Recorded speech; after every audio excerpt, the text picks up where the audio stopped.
सुर्खियों में। नमस्कार, हमारे खास कार्यक्रम में आपका स्वागत है। मैं हूं आपके साथ दीपा सिंह। वित्त मंत्री निर्मला सीतारमण ने आज लोकसभा में वर्ष 2022-23 का पेपरलेस बजट पेश किया।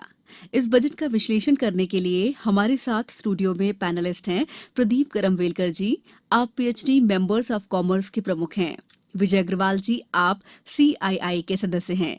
CA सोहेल राइन जी हैं। आप तीनों का बहुत बहुत स्वागत है आज की चर्चा में। बहुत बहुत धन्यवाद Deepa ji. Thank you Deepa. Thank you very much. तो कार्यक्रम की शुरुआत प्रदीप जी आपसे करते हैं। आम आदमी की दृष्टि से कैसे देखते हैं आप इस बजट को? क्या रिएक्शन है आपका? आम आदमी की दृष्टि से जैसा कि इस बजट की शुरुआत में एक्सपेक्टेड था कि चूंकि 22 कोरोना के बाद का पहला बजट है, सो भारत सरकार वित्त मंत्रालय जो बजट लाएगा वो बड़ा मिक्स ऑफ कुछ लोग उसको लोक लुभावना कह रहे थे, पर ऐसा कुछ बहुत नहीं हुआ। पर्सनल टर्म्स पे तो नहीं हुआ, बट इफ़ यू सी ये बजट बड़ा ही बैलेंस्ड बजट है जिसमें सरकार ने अपना कैपिटल एक्सपेंडिचर को काफ़ी 35% बढ़ाकर ऐसी विभिन्न योजनाओं को साथ में लाया है जिससे आने वाले भारत की प्रोग्रेसिव तस्वीर दिखती है। और so I will say this is a progressive budget जो आने वाले समय के हिसाब से बनाया गया है। बिल्कुल। तो अगला सवाल विजय जी आपसे है कि हमने प्रदीप जी के विचार इस बजट को लेकर सुने हैं। विजय जी, CII क्या कहता है? उद्योग धंधों की दृष्टि से अगर इस बजट को देखते हैं तो ये कैसा रहा बजट? उद्योग धंधे की दृष्टि से ये बजट बहुत ही बैलेंस्ड है और बहुत ही अच्छा बजट है, क्योंकि इसमें जो जैसे प्रदीप जी ने बताया कि 35% ग्रोथ के लिए उन्होंने प्रोविज़न किया है, तो इसका मतलब इंडस्ट्री की ग्रोथ होगी 35%। जी, 35% इंडस्ट्री की ग्रोथ का मतलब एम्प्लॉयमेंट, और हमको इंडस्ट्री को बिजनेस काफ़ी बढ़ेने की उम्मीद है। और कैपिटल एक्सपेंडिचर से डायरेक्ट हम लोगों की बिजनेस बहुत बढ़ेगी और बहुत अच्छा बजट हम लोगों के लिए। बिल्कुल। तो हम कह सकते हैं कि उद्योग धंधों की अगर दृष्टि से देखा जाए तो ये काफ़ी अच्छा बजट बहुत अच्छा है। बजट है ये। सी सोहेल जी, अब आपके पास आते हैं। मैं चाहूँगी कि आप इस बजट को क्या ये आम आदमी का बजट कह सकते हैं? ये बिल्कुल एक आम आदमी के लिए बजट है, उद्योग धंधों के लिए बजट है। और सबसे अच्छी बात इस बजट की ये है कि ये कहीं से भी पॉलिटिकल बजट नहीं है। पांच राज्यों में जो चुनाव आने वाले हैं उसको अगर दृष्टि में रखा जाए तो ऐसा लगता था कि बड़ा ही लोक लुभावन सा ये बजट आएगा, लेकिन बड़ा ही बैलेंस्ड बजट, जैसा कि प्रदीप सर ने कहा, बड़ा ही बैलेंस्ड बजट FM मैडम ने आज दिया है। और सबसे अच्छी बात, टैक्स रेट्स में बहुत सारी जगह सरचार्जेस में और सेस में जो राहत मैडम ने दी है वो अकल्पनीय थी, और उसके लिए मैडम का बहुत बहुत धन्यवाद। बिल्कुल। भारत की अर्थव्यवस्था की विकास दर 9.2% रहने का अनुमान है, जो सभी बड़ी अर्थव्यवस्थाओं में से सबसे अधिक है। तो प्रदीप जी, इस पर आपके रिएक्शन जानना चाहूँगी। अब अगर हमारी GDP विश्व के सभी अन्य GDP से बेहतर है तो सबसे पहले तो हमको अपनी अपनी पीठ थपथपा लेनी चाहिए कि इस पैंडेमिक काल में भी भारतीय उद्योगों ने, भारतीय SMEs ने, MSMEs ने, लेबर्स ने, सर्विस इंडस्ट्री ने, जो भी इसके घटक हैं, उन्होंने अपनी तरफ से पूर्ण प्रयास किया कि हम इस पैंडेमिक में भी अपने जारी। और आप मज़ेदार चीज़ देखिए कि जनवरी माह का भी GST कलेक्शन हाईएस्ट रहा, 1.4 करोड़ रहा, लाख करोड़ रहा। इसका मतलब है कि उद्योगों ने अपने GST की जो उनकी लायबिलिटी थी उसको भी सरकार तक पहुंचाया। ये बड़ा पॉजिटिव साइन है। किसी भी GDP में कंट्रीब्यूशन तभी हो सकता है जब सब मिलकर उसको कर सके। बिल्कुल बिल्कुल। सो मुझे इसको लगता है कि पूरा देश इस वक्त, अगर ये GDP की ये फिगर है जो दुनिया के किसी देश की नहीं है, और हम पेंडेमिक में मार में हैं और वैक्सीनेशन और कई तरह के उतार चढ़ाव से गए, 4 महीने MSME बंद रहे, उसके बावजूद अगर हम इस लेवल का परफॉर्मेंस देख रहे हैं तो ये सभी के लिए एक शुभकामना है, कॉन्ग्रेचुलेशंस है कि हम इस तक पहुंच सके। अच्छा ही है। और मुझे लगता है कि सबसे बड़ा उसमें रोल ये इनडायरेक्ट टैक्सेशंस का ही रहा, क्योंकि ये इससे सरकार के पास पैसे की कभी कमी नहीं हो पाई। तो हमारी जो इंफ्रास्ट्रक्चर की योजनाएं थीं, चाहे हमारी जितनी भी इंसेंटिवाइजेशन की योजनाएं थीं, वो जारी रह सकी। सरकार लगातार उन पर पैसा खर्च कर सकी, क्योंकि आने वाला जो टैक्स का पैसा था, इनडायरेक्ट टैक्सेस का, वो कंटिन्यूसली आता ही रहा।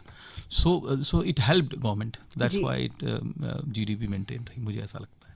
बिल्कुल बिल्कुल सही कहा आपने। विजय जी, बजट 2022 अमृतकाल का कहते हैं ब्लूप्रिंट है, जो युवाओं, महिलाओं, किसानों, अनुसूचित जातियों और अनुसूचित जनजातियों के लिए आशाजनक और समावेशी है।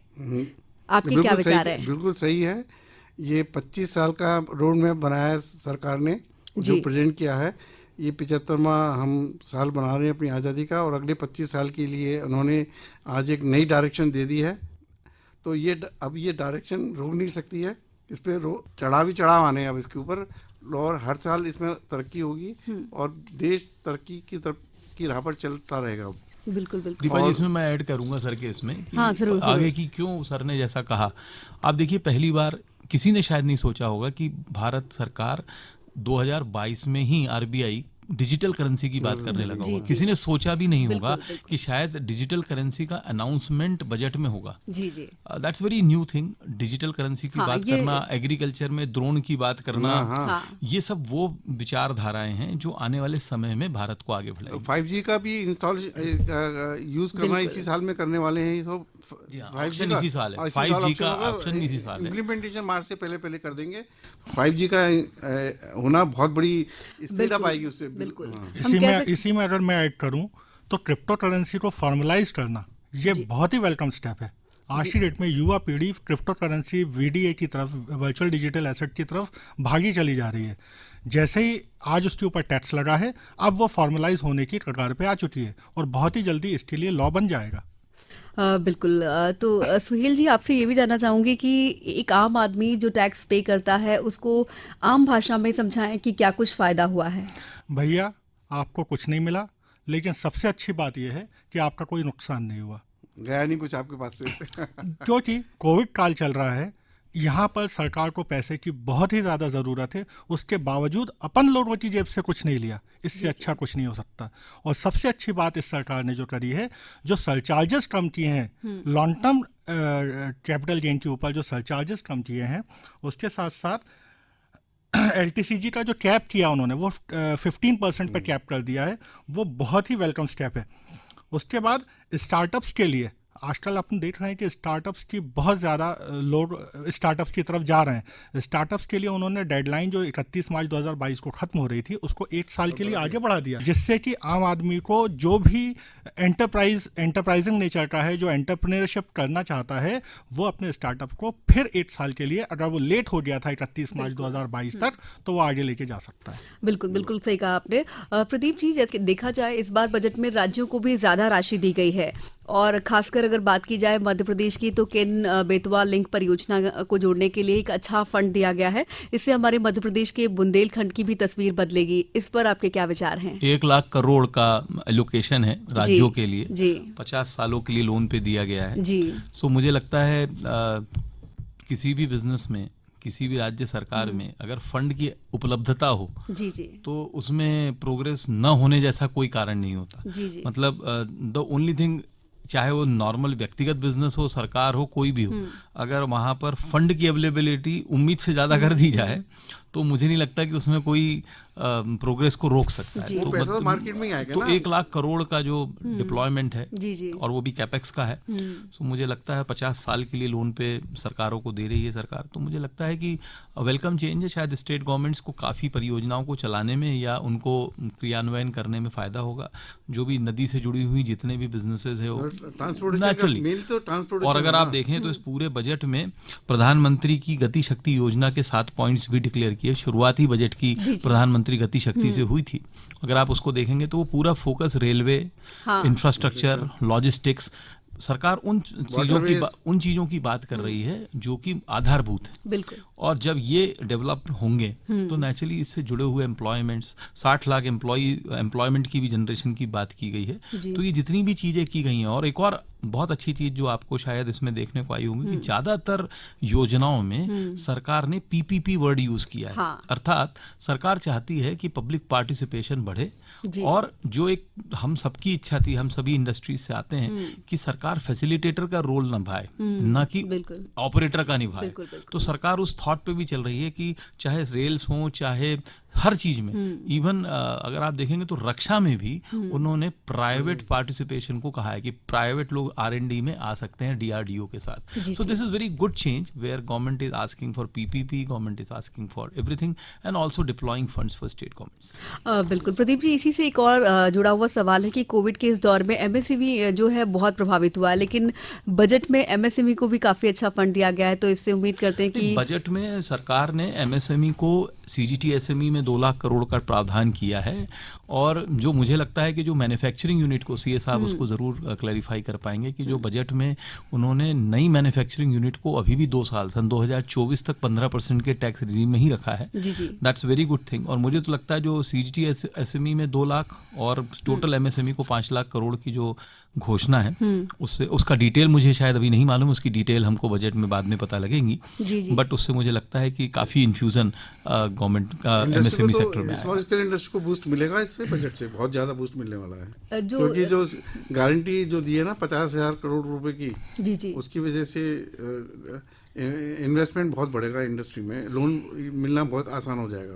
देखा जाए तो कोविड के दौर में सबसे ज्यादा प्रभावित हुए तो लघु और मध्यम उद्योग धंधे जो थे वही चौपट हुए थे। तो उम्मीद करते हैं कि इस बजट के बाद में जो गाड़ी पटरी पर तेजी से दौड़ पाएगी, बढ़ेगी, क्योंकि 35% जो उन्होंने इन्वेस्टमेंट बढ़ा है ना, उसका इफेक्ट डायरेक्टली इंडस्ट्री के ऊपर ही आएगा। सी सुहेल जी, इनकम टैक्स में इस बार क्या कुछ खास रहा है, इसके बारे में हमारे श्रोताओं को बताएं।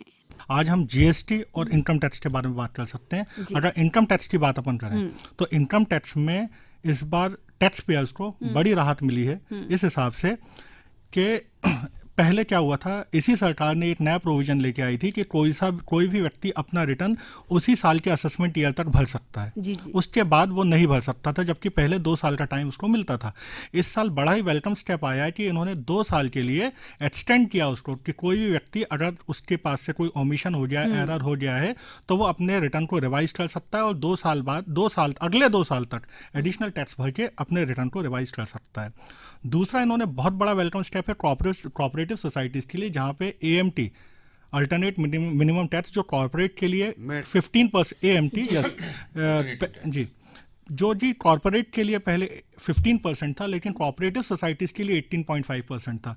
बड़ा ही वेलकम स्टेप है कि कोऑपरेटिव सोसाइटीज़ के लिए उन्होंने 15% इसको कर दिया और रिड्यूस कर दिया है, और सरचार्ज 12% से 7% पे रिड्यूस कर दिया है। एक बड़ी अच्छी बात इन्होंने सरकार ने करी दिव्यांगों के लिए और दिव्यांगों के परिजनों के लिए, कि पहले कभी भी जब तक दिव्यांग का परिजन या उसका गार्जियन पेरेंट या गार्जियन जब तक वो जिंदा है, अगर वो पैसा निकालते थे तो उसके ऊपर टैक्स लग जाता था। लेकिन अब बड़ा ही वेलकम स्टेप है कि दिव्यांगों के लिए अगर 60 साल के ऊपर किसी भी गार्जियन ने अगर एज अटेंड कर ली है, तो उस पूरे के पूरे पैसे को निकाला जा सकता है दिव्यांग के लिए, जो कि बड़ा ही वेलकम स्टेप है और मतलब सरकार का दिव्यांगों के प्रति सहानुभूति और प्रेम को दर्शाता है। बहुत ही वेलकम स्टेप। उसके बाद आप देखेंगे कि सेंट्रल गवर्नमेंट के जो एम्प्लॉयज़ थे उनको NPS में 14% मिलता था, जबकि स्टेट गवर्नमेंट के एम्प्लॉयज़ को सिर्फ 10% मिलता था। मैडम FM ने इस बार बड़ा अच्छा किया कि एट पार लेके आए, इक्विटी पे लेके आए, सबको इक्वल समझा, और स्टेट गवर्नमेंट के एम्प्लॉयज़ के लिए भी 14% NPS में कंट्रीब्यूशन लाने की बात करी। मैडम को इसके लिए बहुत बहुत धन्यवाद। इससे हमारे देश का हर सरकारी मुलाजिम, हर सरकारी नौकर, हर सरकारी काम करने वाला इससे लाभान्वित होने वाला है। मैडम बिल्कुल, तो कह सकते हैं कि कई मायनों में ये बजट आम आदमी के लिए काफ़ी बेहतर साबित होने वाला है। प्रदीप जी, एक और सवाल है मेरा कि बजट में आत्मनिर्भर भारत का लक्ष्य हासिल करने के लिए 14 क्षेत्रों में उत्पादकता से संबद्ध प्रोत्साहन कार्यक्रम को भी बढ़ावा मिला है, इस पर क्या रिएक्शन है आपके? हाँ, ODUP scheme, 1 state 1 district 1 product, ये तो गवर्नमेंट ने बिल्कुल फॉर्मुलाइज करी दी है।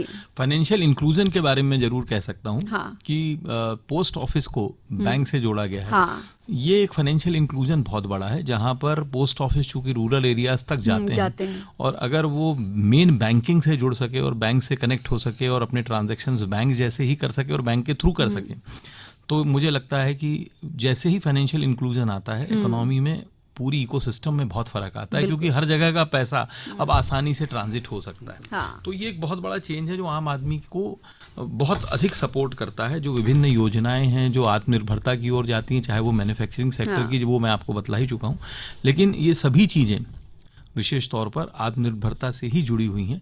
और सरकार लगा, जैसे मैंने कहा, शिक्षा क्षेत्र, ड्रोन, चाहे एमएसएमई को, मैन्युफैक्चरिंग को दिया गया डिस्काउंट, चाहे स्टार्टअप्स को दिया गया 1 साल का टैक्स हॉलीडे, ये जितनी भी चीज़ें हैं, अल्टीमेटली सरकार सेल्फ रिलायंस की बात ही कर रही है। और ऑर्गेनिक एग्रीकल्चर के लिए भी बहुत बड़ी बात की है गवर्नमेंट ने कि अब केमिकल फर्टिलाइजर यूज़ ना करके ऑर्गेनिक फर्टिलाइजर यूज़ किया जाए, जिससे कि हमारे स्वास्थ्य के लिए भी फायदेमंद होगा और किसानों के लिए भी फायदेमंद होगा। बिल्कुल विजय जी, रियलाइजेशन क्योंकि बहुत अच्छी होती है ऑर्गेनिक खेती की।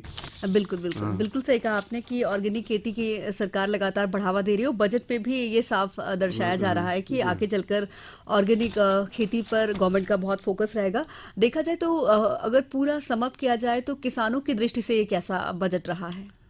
किसानों को कोई तकलीफ नहीं होनी चाहिए, क्योंकि किसान को अब गवर्नमेंट ने ज़्यादा एश्योरेंस दिया है कि हम हायर प्राइस पे मटेरियल का जो प्रोड्यूस है वो खरीदने वाले हैं। जी जी। तो इसलिए किसान को अब थोड़ा डेढ़ आने में टाइम लगेगा, लेकिन किसानों को कोई दिक्कत नहीं आएगी और वो they can sell their produce at a higher price. Government ने कमिटेड है, देगी उसको जरूर। आंकड़ों की बात करूं तो 2.72 लाख करोड़ का एमएसपी पर आवंटन है जी, जो कि एक बहुत बड़ा अमाउंट एमएसपी के लिए गवर्नमेंट ने दिया है जी। तो आई थिंक एग्रीकल्चर में, और जो दूसरा उन्होंने एग्रीकल्चर को डिजिटल से जोड़ा है जी जी। हर जगह इंफ्रास्ट्रक्चर, आईटी की बात की है, चाहे ड्रोन की बात की हो, चाहे एग्रीटेक की बात की हो, या जहां पर भी देखेंगे तो सरकार ने अपनी स्पीच के शुरुआत में ही एग्रीटेक और ड्रोन और इन सब की बात की थी। सो जितना अधिक, और एक और बात कही थी कि मशीनरी को रेंटल भी किया जा सकता है। तो ये जो एग्रीकल्चर में, जिसको मैंने शुरू में कहा था, प्रोग्रेसिव थॉट प्रोसेस को अगर सरकार लेके आ रही तो इससे 2 फायदे होते हैं। पहले तो मुझे ऐसा लगता है कि जैसे ही आप उसमें टेक्नोलॉजी इन्फ्यूजन करते हैं तो युवा वर्ग उसकी तरफ अट्रैक्ट होता है, क्योंकि आपको जब कुछ नया करने मिलता है तो उस क्षेत्र की और युवा इंटरेस्टेड होता है कि चलिए अपन स्टार्टअप्स जो ड्रोन में काम कर रहे हैं वो आज तक शायद उस बारे में सोचते ही नहीं थे। एक चीज और, एग्रीकल्चर से अलग हटके लैंड की चूंकि बात है तो 1 नेशन 1 रजिस्ट्रेशन, जो लैंड रिफॉर्म्स की बात की है, ये बहुत बड़ा है। क्योंकि विजय सर भी जानते होंगे, सभी लोग जानते होंगे, भारत के 50% केसेस कोर्ट्स में सिविल और जमीनी के हैं जी जी। अगर हमारे देश में ये 1 nation 1 registration land record digitise हो जाएंगे जी जी। तो आने वाले समय में, जैसे सर ने कहा कि 25 साल के आगे जब आप देखेंगे when everything is on digital और एक ही रजिस्ट्रेशन होगा उनका, तो हमारे लिए शायद एक बहुत आसान कई सारी चीज़ें आसान हो जाएंगी। जैसा 1473 के करीब उन्होंने लॉ खत्म कर दिए, बट ये अगर रिफॉर्म हो सकता है तो मुझे लगता है कि 2-3 रिफॉर्म, जैसे ये रिफॉर्म है, पोस्ट ऑफिस कनेक्टिविटी है, ये बहुत बड़े रिफॉर्म्स है। छोटी बातें लग रही है लेकिन है बहुत बड़ी चीज़ है ये। बिल्कुल बिल्कुल बहुत बड़ा, इसका बहुत बड़ा इसका रिजल्ट आने वाला है। आगे 2-3 साल के अंदर आएगा, इसका टाइम लगेगा लेकिन बहुत बड़ा रिजल्ट आएगा इसका। तो बात की जाए कि जैसा कि हम लोग आज़ादी का 75वां साल सेलिब्रेट कर रहे हैं और साथ ही आज़ादी के 100 साल तक के लक्ष्य निर्धारित कर दिए गए हैं इस बजट में। देखा जाए तो जैसा कि वित्त मंत्री निर्मला सीतारमन ने बोला कि 100 साल तक जो भी ये लक्ष्य हैं ये इनको सब कंप्लीट करने हैं। और इसको लेकर अगर देखा जाए तो हर घर नल से जल योजना, मतलब हर जगह गांव-गांव के जो दूरांचल हैं वहां पर नल पहुंचाना सबसे बड़ी चुनौती जो हुआ करती थी। तो इस बजट में काफ़ी उनको फंड दिया गया है। तो लगता है कि ये 8 करोड़ लोगों को शायद नल के थ्रू जल देने वाली की योजना है। इसका मतलब प्योर वाटर उनके घर में पहुंच सकेगा। जी जी। नल 60 करोड़ रुपए इसके लिए आवंटित किए गए। तो बहुत बड़ा काम है ये। सरकार गरीबों के लिए छोटे छोटे काम करके भी बहुत बड़ी सेवा कर रही है उनकी। लेकिन इसके पीने का पानी जो अभी लोग घर से, महिलाएं तालाब से भर के लाती थी या कुएं पे जाकर के भर के लाती थी, उनके घर में ही पानी मिल जाएगा। तो ये भी एक बहुत बड़ा काम होगा। उससे गरीब लोगों के लिए बहुत बड़ी सहूलियत मिलेगी इससे।